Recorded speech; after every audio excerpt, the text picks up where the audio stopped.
ইয়া রাসূলুল্লাহ, জান্নাতি পোশাক কে সর্বপ্রথম পাবে, কে পরবে? নবী বলেন, আয়েশা রে, জান্নাতি পোশাক সর্বপ্রথম আমি রাসূলুল্লাহ পাবো, কিন্তু আমি নবী সর্বপ্রথম পরব না।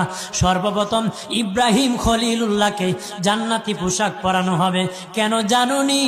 ইব্রাহিম নবীকে নমরুদের আগুনে যখন ফেলে দেওয়া হয়েছিল, দুনিয়ার সব ছেড়ে দিয়েছিল, বাড়ি ছেড়ে দিয়েছিল, সম্পদ ছেড়ে দিয়েছিল, মা বাবা ছেড়ে দিয়েছিল, এমনকি গায়ের জামা যখন খুলে নে, ইব্রাহিম কয়েক কাপড় ছেড়ে দিতে পারি, আমার আসমানের মালিককে ছেড়ে দিতে পারি না। ওই দিন আল্লাহ ইব্রাহিমের সাথে অঙ্গীকার করেছিল, ইব্রাহিম আজকে তোমাকে সকলের সামনে উলঙ্গ করে লজ্জায় ফেলে দিয়েছি ইব্রাহিম, তারপরে তুমি আমাকে ছাড়ো নাই। আমি কিয়ামতের দিন সকলের সামনে মুসলমান, বেঈমান, কাফের, নাস্তিক যারা তোমাকে উলঙ্গ করেছিল, তাদের সামনে আমি আল্লাহ আনুষ্ঠানিকভাবে তোমাকে কাপড় পরায়া দিব।